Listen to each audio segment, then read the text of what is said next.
Junkies makes fandom fandom. So what is the definition of a fandom?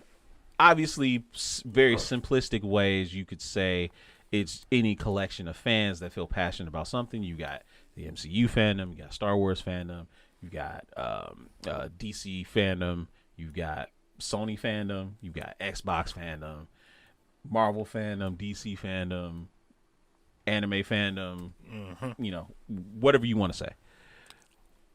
What makes a good fandom community? If we're talking about it, you know, basically we're a fandom community because we sit and we talk about this stuff all day long. You know, this is kind of what made us friends in the first place, is our mutual love for these things, right? Defining a fandom is kind of hard to do. Not really, you just did it.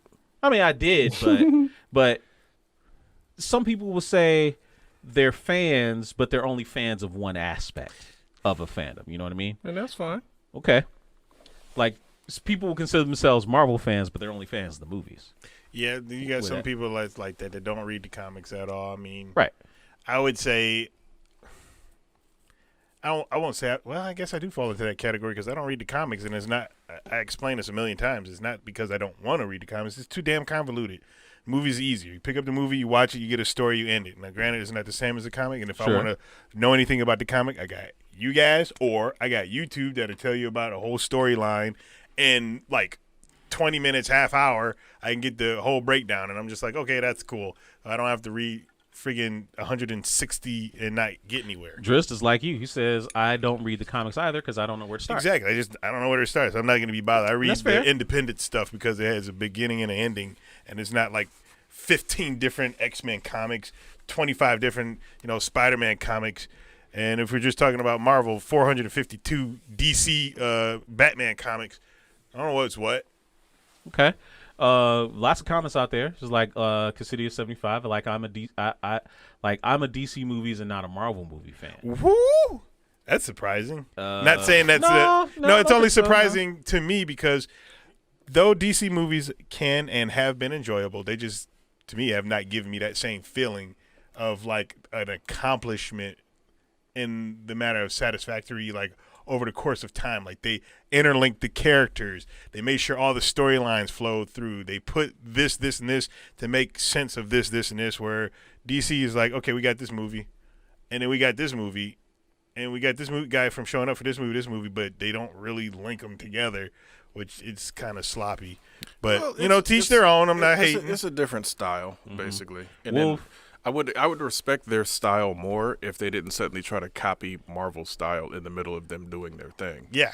That's where they kind of lost me. It's just like, look, either you're going to do this linked universe thing and acknowledge that it's a linked universe thing and run with it, because they've had their characters, all of their characters, way longer than Marvel has. Yeah. So it's like, that's why I don't give them any real leeway or excuses, because it's like you've had decades to have done what Marvel is doing here. And Marvel did it with their C-list characters. Right. And killed it.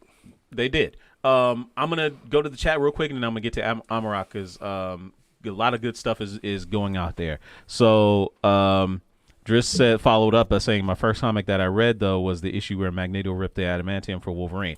I was shook. Now that's a good one to read. What issue was that? I forget. It's Uncanny X-Men. What, 375 or something like that? It was X-Men 25. Was X-Men 25? Yep.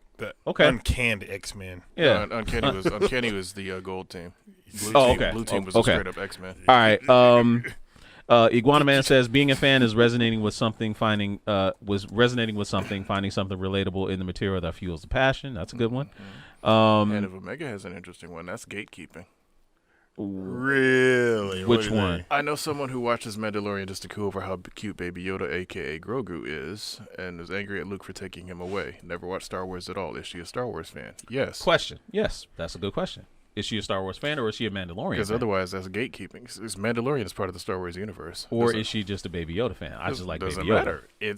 You get lumped into the fandom for whatever the object of your affection is. Liking one little aspect is enough. Dude, if I ran into Victoria June right now, I like her. Guess what? I'm a fan of porn because she's a porn stud. it all falls together. I like it. There's no other way to you can compartmentalize it all you want. Okay. If I like one aspect, for example, if I like Vegeta, regardless of maybe not liking any other character, that still makes me a Dragon Ball fan because I like something Vegeta, that is and a Vegeta is core in Dragon Ball. of There you go. There you go. All right. Hannah Omega, if you're a Terra Patrick fan, hey, I mean, anyway, Amarak, go ahead and describe, because you're more on the gaming side. So, whether you be a PC master race or whether you be a console guy, the fandom defined in games is a little bit, it's similar, but it's different. They're different levels. Like inside of this, there are different levels of fandom, and I wouldn't even know how to get into this. Okay, but put it like this: if you're a console fan, you're Yeah. a console fan. Yeah. But if you're a not just. PlayStation fan, Yep. you're a PlayStation fan. Yep. Mhm. But those two things are not the same fan. Right. And then you get the whole PC side. They're just all games matter at this point, but that's not even the same thing. And let's not And forget there's- mobile gamers. Mobile gamers are very important now too. Thank you. You know I knew what? she was gonna say that. I knew she was gonna say that. Here's Knew the she thing, was though. gonna say that. Yeah. You There's all of 3 you, Novas regardless that of how I am much. now playing because people have asked me to do so I'm checking them out. Mobile games so are yes. good, dude. Like yeah. But here's the thing: all of that falls under gamer. All of that is gamer in some Right. form or another. It's not now. Granted, you have a lot of different continents, so to speak, under the gamer banner. But if you were just going to say, look, you might be diehard PlayStation, from day one all the way through, and only play on PlayStation, you're still a gamer, though. Mm-hmm. So I mean, it's really just. It's huge umbrellas, basically. They're just large umbrellas that everybody's falling under these various things, and then the gatekeeping comes in. The gatekeeping and the, I guess, elitism It's is still where elitism. Definitely that's where all of that comes in and breaks up fandoms and makes it, because even back with people trying to say the console wars, like Dado and I have talked about, console wars only existed for one generation. That was Super Right. Nintendo and Sega Genesis. Right. That was the true. And Sony PlayStation to a smaller extent because they did have their commercial with Crash Bandicoot, but But with the Sony Nintendo and 64, Sega, Nintendo and Sega, that was knockdown drag out fights. Yeah, it They was. had anti-commercials and whatnot versus each other. Dude, this shit was hilarious, Right. man.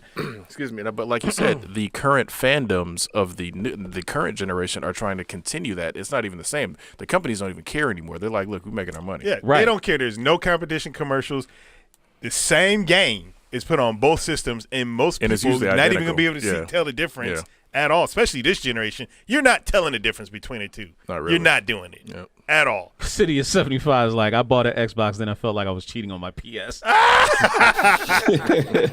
That's hilarious, man. You were. It's But okay, no, though. some of the stuff that you're recently talking about, as far as the elitism, the gatekeeping, that veers into the next part of the discussion that we're going to eventually start talking about, which is the toxicity. Hey, we hope you enjoyed that clip.